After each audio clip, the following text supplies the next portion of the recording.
man, he's still as he was. He's still brutal, violent, aggressive, acquisitive, competitive, and he has built a society along these lines.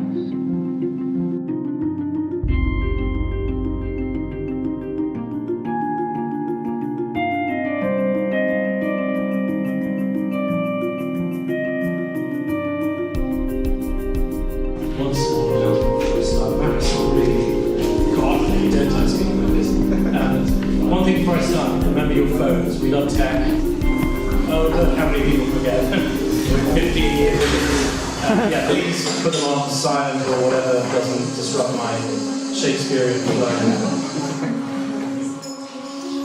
iPads need to be switched off. Samsung Galaxies need to be given back because they're illegal now. Ladies and gentlemen, in an age of commercialized apathy,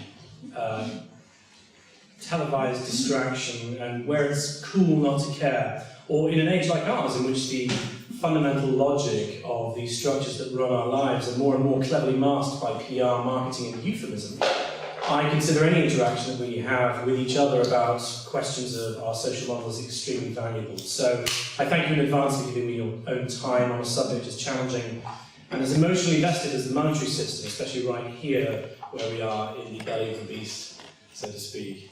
Or indeed questions of how we should be orientating our society to begin with.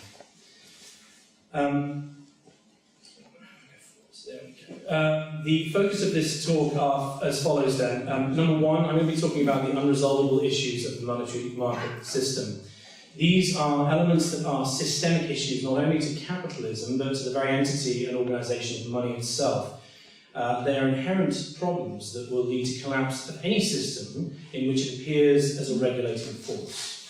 The broad realisation is that as a mechanism for successful cooperation and survival, money has outgrown its usefulness. This talk is both in advocation of an actual paradigm shift away from monetary economics based on trend analysis and logical conclusions drawn from these systemic issues, not personal opinion about the moral implications of a rich or poor society or even currency-based exchange operation, but rather focused on, for want of a better word, the accounting for the effects and consequences of the monetary system in our social operation. Part two then will be how we diagnose what actually matters in social operation then, if we are looking beyond what is currently valued and supported by our system. What is worth pursuing? What can be agreed upon as a basis for life value, if you like?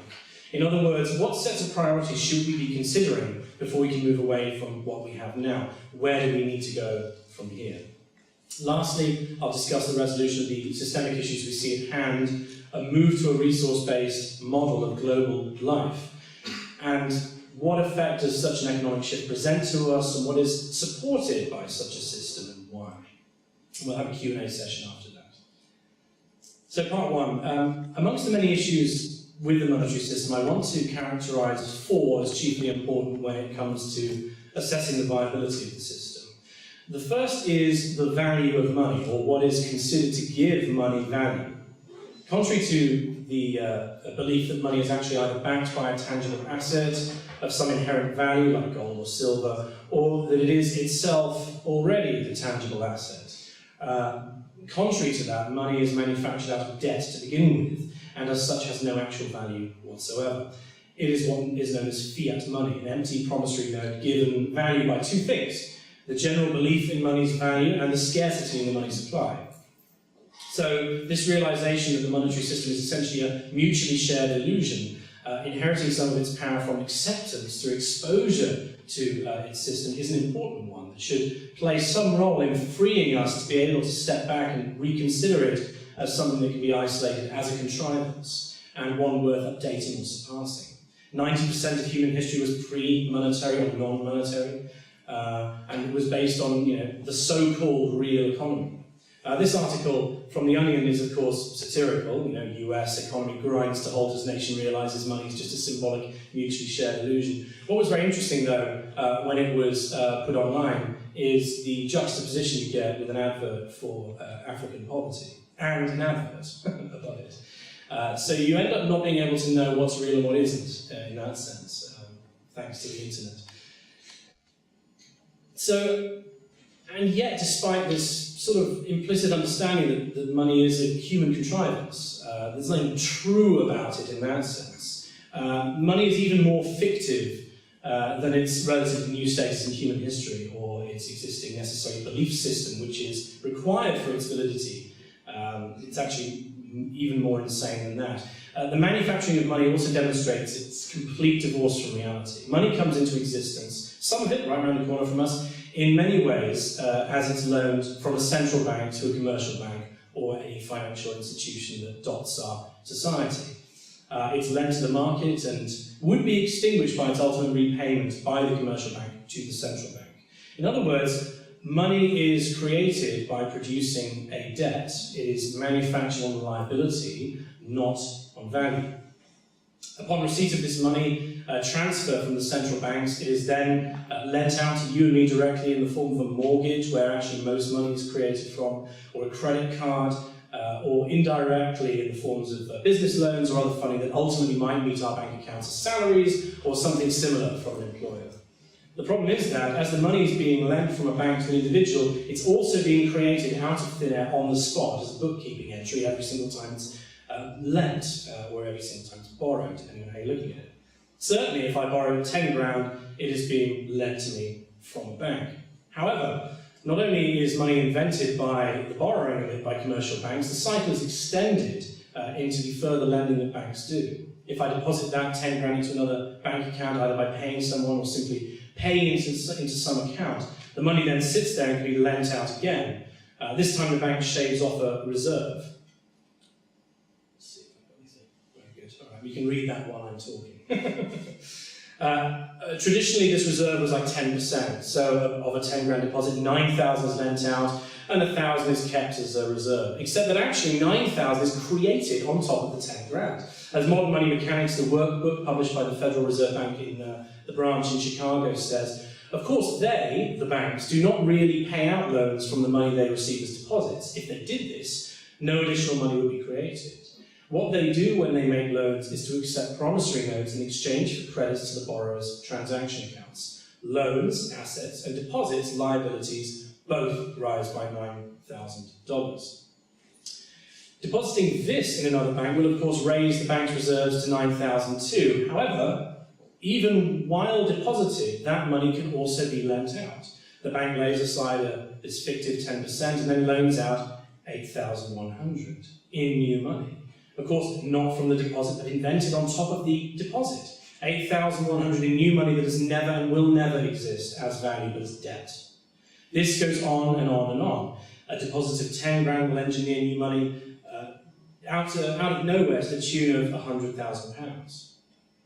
The net effect of this booming debt expansion, as more and more loans are deposited and then reinvested as loans go on and on again, is just the expansion of ever more debt.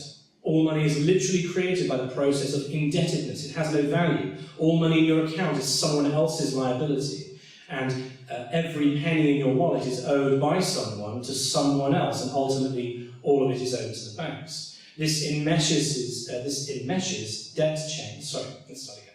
This enmeshed debt chain, which magnifies each level of debt into endless borrowing, is made impossible to operate without bankruptcy, social stratification, and aggregation of most wealth in few hands, because of interest.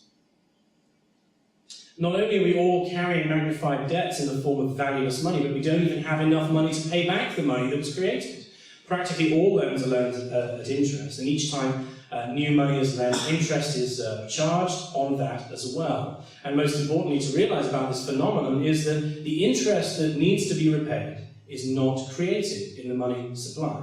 It needs to be gained from interactions with other people to their detriment, and they to yours. And compound interest is, of course, interest charged on a principal plus any prior interest. Anyone with an old credit card debt will know this, as well as the horror they must experience when they compare what is being borrowed in principal versus what was ultimately repaid with interest. Often this is double what the outlay was, and again, it's all invented. So we have an ever-shrinking pool of actual money that was invented anyway, in comparison to the ballooning interest and principal. It can only ever lead to bankruptcy, default, stratification, poverty, crime, and so on.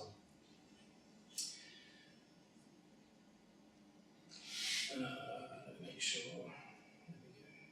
A final point on interest. The byproduct of tying positive accruing interest to positive accounts while charging a negative compound interest to in debt creates a reinforcer to class division that isn't based on skill, ability, need, or anything else. Instead, this division is based solely on the fact that someone has money and someone does not. A millionaire will accrue £50,000 in 1 year simply by having money in an account which features a 5% interest rate. People living on loans or credit cards or otherwise indebted will be charged ever-increasing interest on their debts. This money essentially pays the rich in that sense. This is the logic of that sort of closed cycle. It is a structural class division that is untouched by any woolly sentiments about the big society or any change that a politician enacts that isn't to do with the natural flow of money from people who don't have it to people who do. We're built into a system whose function is to divide. Now, many might say that that's the drive to overcome our lowly origins, as Darwin might say, and rise to the top. That's a key incentive in this system. But as the inbuilt dividing systems themselves demonstrate, as well as the statistics on social mobility, which show increasingly that if you're born poor, you will die as such too, this is evidently not the case. Social mobility is against the interests of those currently doing well in the system, if you like, those currently in power. Those who are doing well. It is a direct competition to their own well-being. For after all, the rich and prosperous are only taken care of if they have money too, and have enough to maintain their stratified position. And since wealth determines everything from social standing, education, resource access, all the way through to personal feelings of self-worth, and the mechanism of debt, interest, and vested established places can only magnify wealth into the hands of a few, who then justify this as being productive members of society rather than lucky members of a team with an unfair advantage in the game. Unfairness being the definition of the game in progress to begin with. Society has become more divided, more unequal, more criminal, as the economic model fails to satisfy even the most basic needs of life requirements. It makes it more dangerous, it makes it less functional for all of us. And that's not even to go into building concrete systems that then fail and crash and all the rest of it. We don't even count that, and of course that is all dictated by whether we can afford to build it or not. And of course this is in fact what we see. Life expectancy is inversely correlative to inequality in a society. The higher the inequality, the less likely there is any public health option, the worse the food is that the have-nots are likely to be able to afford, the sooner you die. The same trend is seen for obesity for almost exactly the same reason. Obesity is in fact also a byproduct of the basic requirement of our society to consume ever more. Quite literally, we have to get fatter and fatter if we support an all-out growth economy. Does everyone understand that? I only came to that realization this year. The obesity epidemic has nothing to do with basic health, really. It becomes an issue about basic health, but it's the combination of heavy advertising that plays off your social stratification to begin with. You are poor. Here, have this sandwich, right? That then leads to obesity, and of course you've got to keep selling more food every time. Here's the same trend for mental illness. Mental illness is particularly dangerous not only to trust and social cohesion, but solidifies the lack of ability to progress in society. You are literally disabled from it. As such, the tendency of already divided societies is to entrench and expand division by design. For more on these statistics, I recommend to you the Equality Trust website or The Spirit Level by Wilkinson and Pickett, who I draw these graphs from. You see the same thing in drug abuse, length of prison sentences, size of the prison population, infant mortality. All of these things can be linked to the inequality statistics. And it's important to explain what I mean by inequality, or rather what Wilkinson and Pickett talk about when they mean inequality.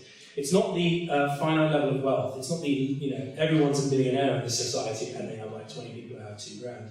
It's the difference, the ratio between the top 10% in the society and the bottom 10%, not any finite definitions of anything else. And it's in fact the only correlative as well. Absolute poverty doesn't correlate with this. nor does anything else. It is knowing that you're that distant and that unable to succeed or be looked after as well as the people who are doing well. That's inherent violence. Those are the basic mechanisms of money then and their systemic effects. Three more angles are important here too. One is to do with the possibilities for innovation, one has to do with resource use and waste, and the final one has to do with the false barometer effect of the market which is fed through the news to us. We'll begin with the last one first. In 2011, Lloyd's TSB announced the wholesale dismissal of at first around 30,000 positions in their corporation. And then, hot on the heels of the first announcement, a second bout of some 15,000 positions. Oh, that's only half the amount, that's all right. It was one of the many such moves in 2011, the year in which, of course, the decimation of the world economy began to make out its true face in the cuts that we saw on public services, health systems, travel, commuting systems, and more. What went largely unnoticed in the media at the time, or at least went entirely unspoken, was that as soon as the news of the job cuts from Lloyd's hit the market, the stock of the bank rose upon the good news. Markets took the news well, with Lloyd's share price closing up 9.7% on the London Stock Exchange, making it the biggest climber in the FTSE 100. Oh, good. That's great. I'm glad about that then. I can sleep well, knowing that 45,000 people lost their jobs for good reasons. As such, our default market indicators of share price and aggregate demand are not strict indicators of job health in the economy. Their rise doesn't register a flourishing of human welfare. They register the growth of money. They register, if we're talking about GDP, just the rate of transactions. That's all, the number of transactions. As such, every time you hear about the economy growing, you need to decode the phrase. It's not a growth in human support systems. Those aren't measured by economists at all. The more disease is diagnosed in the economy, and thus the more medicines are sold, the higher the GDP. Does that mean a healthier society? Literally not, in that case. You would not consider it good news if your doctor told you that your tumour had grown 10% in less than a month. Growth does not equal advancement. And the idea of continual unimpeded growth in a finite environment equals death. As Helena Norberg Hodge, co-director of the film The Economics of Happiness, says, an oil spill, the GDP goes up. When drinking water is so polluted we have to buy it in bottles, GDP goes up. War, cancer, epidemic illnesses, all of these involve an exchange of money, so they end up on the positive side of the balance sheet. The problem here is that the economic indicators mask growing social breakdown in a level of rising numbers. The chart goes up and the market response is to create more money out of more money. The life value is ignored. The charts go down and life systems are sold off to make the chart go up again. Our barometer of health has been decoupled and inverted. Ignorance equals strength, freedom equals slavery, war equals peace, growth equals great. Orwell was deliberate in placing these slogans in 1984. The inversion of meaning is real, and this is the primary method of control, a priori control, of the framing of cultural discussion. Oh, well, if you're against the free market, you must be against markets and freedom. That doesn't make any sense. Never mind that freedom is no longer the same meaning as it was before. It doesn't matter, we're talking about the same words, it must be the same.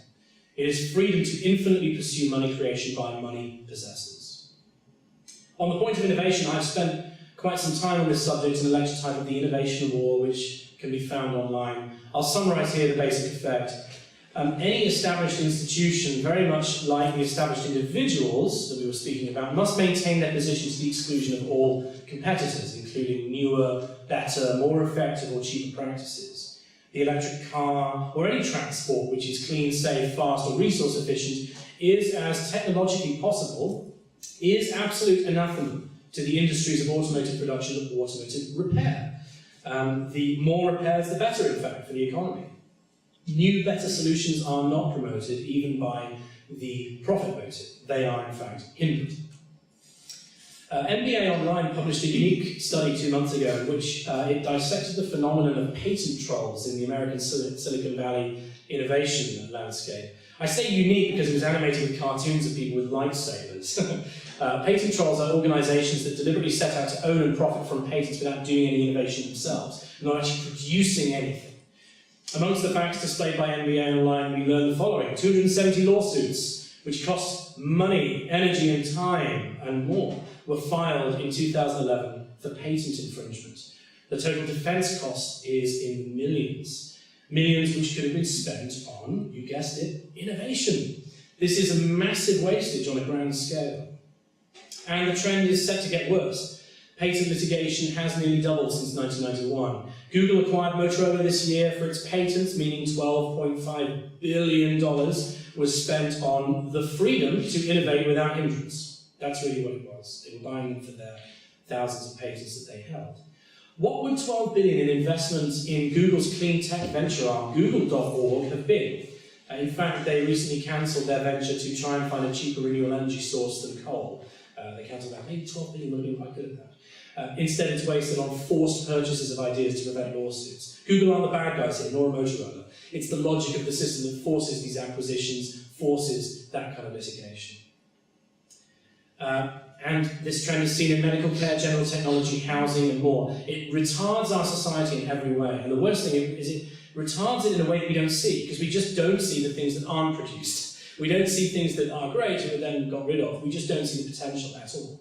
And this is implicit to the monetary system itself. Monetary reform will do little to nothing to prevent the blockading of disruptive technologies.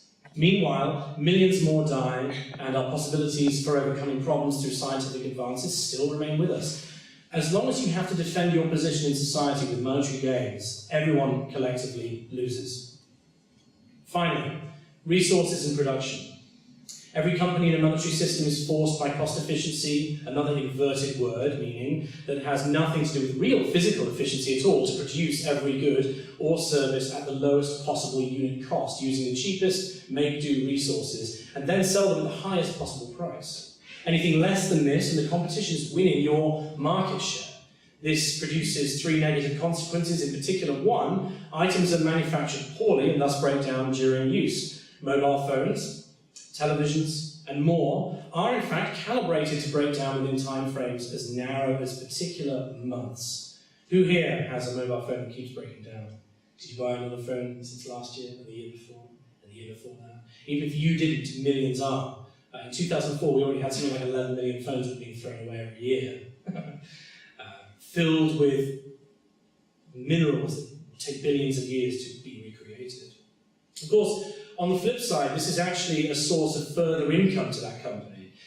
If its marketing can trump the annoyance of their broken products to begin with, this is known as cyclical consumption. It reinforces the need for this planned and cyclical obsolescence. We no longer buy products, we subscribe to them in a resource-consuming bid to keep the economy going. Apple Computer needs to know where it's going to get its money from next year. Lots of people have already saturated the market, and you've got as many people as possibly going to buy your product. You've got to make sure it breaks down so they can buy it again. And one single trend underscores everything we've looked at so far. In the pursuit of the greatest profit, in the bid for cost-cutting, in the bid for higher consumption and higher demand, one overriding point will make our economic way of life completely impossible. This feature is known as technological unemployment. A concise definition of this phenomenon could be seen as the unemployment due to our discovery of means of economizing the use of labour, outrunning the pace at which we can find new uses for labour. That's how the economist John Maynard Keynes described it. And you'll note his correct use of the word economize, meaning to save or make efficient some process or system.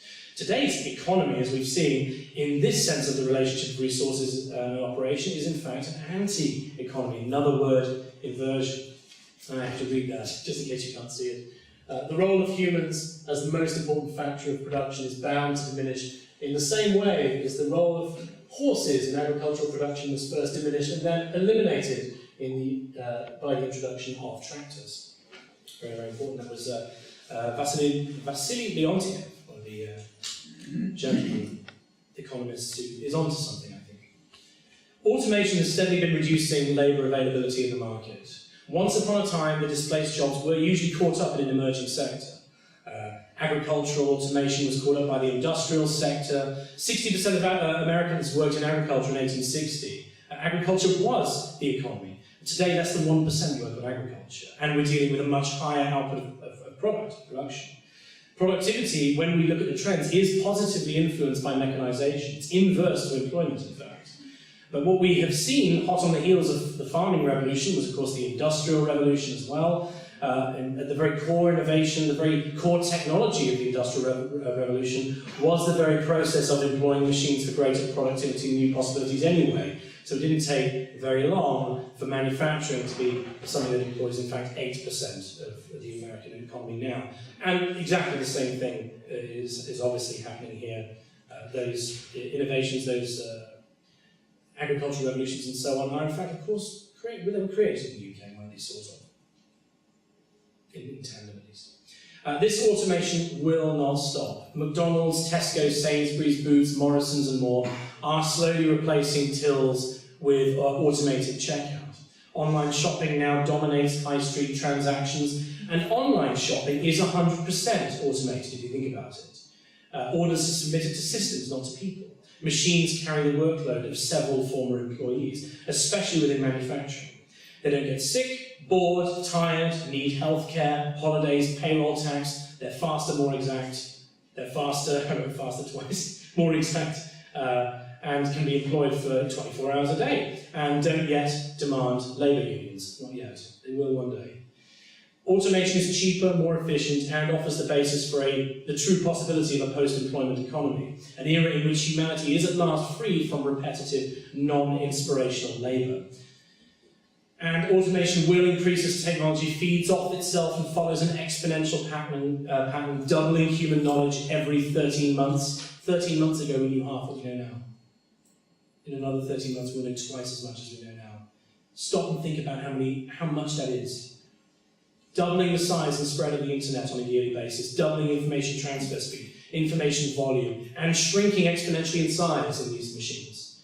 Dropping exponentially in price, halving is not the correct way of describing it, but dropping and dropping and dropping. In fact, Adam was telling me before this interview, they're selling iPhones for 25 quid. That thing is 1,000 times more powerful than the MIT supercomputer of the 1970s. And that cost $11 million. Right? This is a big trend and it affects everything.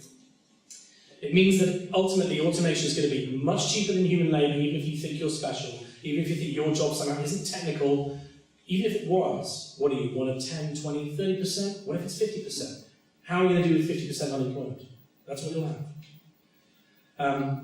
Technology follows its own scientifically self-evident trend, irrespective of the system surrounding it. And in fact, in some cases, is nothing but hindered by the present change-fearing vested interests. These sorts of jobs aren't coming back, and as artificial intelligence becomes more and more advanced, our employability can no longer be used as the basis for an economy to begin with.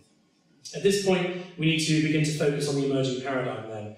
Our core resources are expiring, our economy needs to economize, a complete reversal of what it does now. Money, both in its present form of fiat-based debt and unpayable interest, not only divides and impoverishes people, but negatively impacts innovation, takes the place of what is really important, that inverted graph of value, and will fail by design. Crime and illness rise in concert with social stratification and value as well. So what do we do? We need to manage our global household. That was, in fact, the definition of economy to begin with, thanks to the Greeks. The management of the household is actually the true meaning. We are one planet, a sphere, a globe, with no boundaries left to consider valid. The environmental, social, and political effects of failed systems are now being felt globally. Fukushima. That's not something that is divided by a nation. You'll get the problems that Fukushima had if you're Japanese or not. And as such, we need to consider global solutions to global problems. It's time to ditch the growth economy, for starters. There's no such thing as infinite growth in a finite space. We need to move to a stable, steady-state economy where preservation, not simply accumulation, is the core value. We cannot hope to be efficient while also presiding over a system which simply values the metric of consumption over and over at ever-increasing rates. We need not only to preserve resources, but maximise the technology and systems to make efficiency skyrocket. Presently, we waste 99% of industrial resources within 6 weeks of the industrial process. Almost everything is waste, is the grand realisation. 25 tonnes of mined materials produce 5 tonnes of usable materials, produce 1 tonne of usable product. Why? Because it's the cheapest way to mine. If we even cut that figure in half, that 99% figure, we'd be dealing with many hundreds of % increases in efficiency. and an access abundance for everyone. How is this access abundance distributed? We need to move from a general method of consumption known as ownership to one of availability provided when needed. This logic already exists in pockets. Who here owns a shopping trolley? Communists. You don't own your own shopping trolley? You don't own an Asda shopping trolley to go to Asda? You don't own a... Well, that's weird. Hotels, shopping carts, zip cars, or ad hoc rental services are all systems which have in them the seeds of a new social design. Let's use the example of cars. Were we, for example, to build truly robust, safe, long-lasting fleets of cars with Doppler radar that prevent crashes, navigation systems that coordinate the best routes with statistical feeds from all other vehicles on the road, where they are, where they're going, and so on, and then make these available for people as they need them? One can either pick them up, where they're placed around the city, as is the case with zip cars, or Stadtauto in Germany, there's a few in London already, or they could feasibly be navigated automatically to the preferred location. That sounds like science fiction, but it's already been done. In fact, where are they? The zip car, there was a Google car here somewhere. There it is, I'll just put it there. That's the kind of system we need. What would the effect of that be if introduced into a city system properly, the way it's actually needed, not the way it can be afforded? First off, you'd need fewer cars. Cars spend 80% of their lives sitting on driveways or parked along roads, making roads less usable. The amount of villages I've been to where there's a two-lane road with cars parked on each side, it's only a one-lane road then, isn't it? That's pollution. That's car pollution. That would go away. Wasted metal and plastic just sitting there. Provided as needed, we would use less resources and need less units while meeting the needs of every person needing transport. That's if we're ignoring integrated, holistically built, proper public transport. At the same time, car accidents, which are the failure of poorly designed technology and fallible human opinion in the navigation process, would drop dramatically. They've already, compared to the past iterations of cars, the levels have dropped. However, with 500,000 people dying worldwide in car accidents every year, we can see the kind of violence we would avoid simply by updating our technology to what we can do now. Traffic jams would diminish through lower accidents and less units on the road. And that's also ignoring the fact that we're not all going to be going to work at 9 AM pretty soon. That's just an inevitability, no matter what system you have going. There's nothing left to turn up at 9 AM for. In fact, the reason we can turn up at 9 AM is now pretty arbitrary compared to the fact that we are working globally already with the companies we have. On the subject of jobs, traditional jobs are already disappearing. We need to make a global effort to embrace automation. It is socially responsible not to employ the best, most safe, clean and efficient forms of production. The jobs aren't coming back. Stop chanting it in the streets. And nor would we want them to. The human mind is still our most prized resource. It should be employed in rewarding, meaningful, real labour, so to speak, not literally run-of-the-mill tasks which exist for no reason than to prop up the system, whose death knell has in fact come. How do we make those decisions? Yeah, that's a big one, decision-making. How do we do that? Because so far we seem to vote for things, and we believe that that's a decision somehow. This needs to change as well. A lot of people ask who makes the decision in this new system. We need to begin arriving at decisions rather than making them. We vote in, we don't even really vote for anything. We vote in personalities who are not qualified for any scientific understanding of social operation. A lot of people are yelling Ron Paul 2012 in the States right now. That man delivered babies for a living, all right? I'm not saying that he might not have some valid points about how the economy is run, but if you're putting someone in charge of the whole country, theoretically, that's what they're voting for, that's what they think that he will do. You might not want to pick a gentleman who is involved in live births, maybe. Just a thought. In turn, these people are lobbied with vast amounts of money to support and pass legislation which is, by definition, not going to be socially supported. If it were, we wouldn't need to have them smuggled into the system with bribery, would we? The whole system is the corruption we face, the necessity to overcome. To this end, humanity needs to unify and share all its knowledge of global resources, scientific advances, understandings of the environment, and more, based upon a holistic, interconnected understanding of the globe and us in relation to it. Vast advances in construction planning, resource allocation, resource use would render hunger, thirst, energy problems, and other scarcities a thing of the past. Whole cities need to be designed holistically. Now, people balk at the idea of planned cities. They think of Milton Keynes or Brasilia. Neither of these cities was built for efficiency. They were simply designed all at once. That's the difference. Brasilia requires, it's the one on the right there, requires all traffic, whether coming from the north, south, east or west, to pass through the centre of the city. Which idiot built that, thinking it would work out? It's not operational, it's just yours. That's the only design about it. Milton Keynes is built according to ley lines, if anyone's into paganism. Alignments with the midsummer sun and so on. In other words, the design of a prior city fabrication has always been either accidental, in the case of London, where more and more was pieced together over time, no one's fault, just the way it was, or the function has been a secondary consideration of the designers, above weird beliefs or vanity choices. What kind of decision-making is this that we think we prize so highly in the current system? For some concrete examples of how truly modern design would work, how buildings designed to be efficient, long-lasting, earthquake-safe, laid out for optimal public transportation would look like, I would suggest two sources for you that have already been designing new city structures for a very long time. One of them is the Venus Project, headed by Jacques Fresco. The other is the extensive work by R. Buckminster Fuller, whose critical path covers a great deal of the necessities for correct social design as well. And don't try bringing up Russia's laughably inefficient Gosplan system to me. Gosplan, with its 5-year plan, wasn't focused on long-term anything, and decided to use metrics such as limiting the number of miles a car could drive to a certain number per day or per week. This isn't based according to human need at all. It's some abstraction about as relevant as the market system, decoupled from what human beings need versus what is actually possible.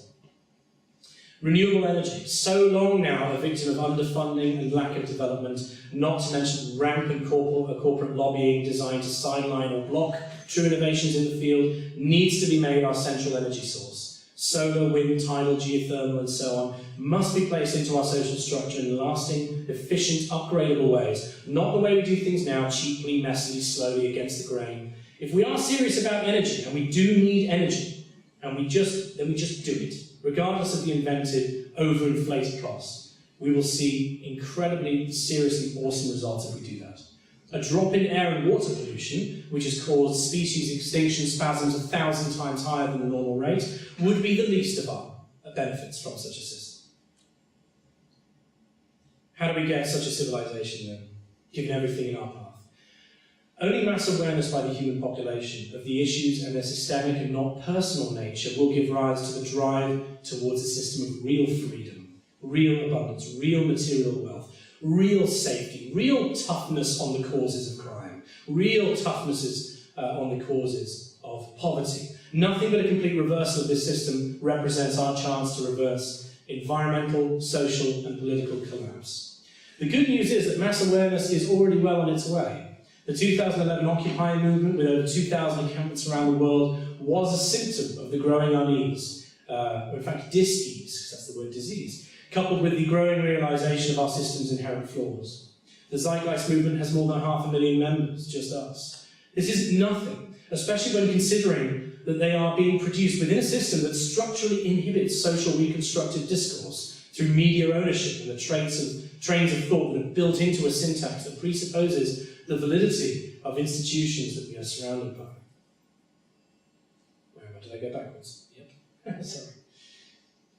On an individual level, it's up to each of you, each of us, to learn about everything, how this system works, or rather how it doesn't work, what is possible, the latest findings of science. I receive emails all the time from people asking me to argue with their friends because they themselves can't hold the necessary conversation about economics or whatever. That's part of the problem. You must understand and educate yourself and others. We have the need of a third industrial revolution, a new enlightenment of thought and action, a new post-scarcity, post-money, pro-human, pro-environmental. Stop selling carbon credits and actually get off your ass. That's the goal. That's what's needed. And we must all become public intellectuals to that end, as individuals and as groups promoting 21st century understandings of where we need to go. The system's reaction will be to spew distortions and fallacies and propaganda against these notions eventually in the form of a very controlled methodology. This must be overcome by mass education, mass awareness, creating a social immune system to the invasive money to more money cancer that dominates all important parts of society. Let the naysayers say it can't be done. that this is as good as it gets, a billion people starving, whatever. They will be consigned to the dustbin of history with those who said that heavier-than-air objects cannot fly in an era that definitely knew about birds, for example, or that no one would have use of a computer. I think both of those are Lord Kelvin, by the way, who's actually also quite a good scientist. But it shows you we're not basing this on scientists, but on science. I consider it a stroke of luck that I had the exposure to these understandings. I humbly offer this train of thought to you in the endeavour that I can make you feel a little bit more lucky too, perhaps. As Martin Buber put it, we must humanise technology before it dehumanises us. And I can't think of anything more rewarding to be involved in, nothing which promises such unfathomably positive results with such universal promise of abundance and harmony than the collective global humanisation of our global household. We can only hope that the needle measuring the cultural zeitgeist around the world might begin to jump at registering this notion, and that as we push forward these values, the needle will jump ever higher and higher. We are faced with a value war, and it's one that humanity must win.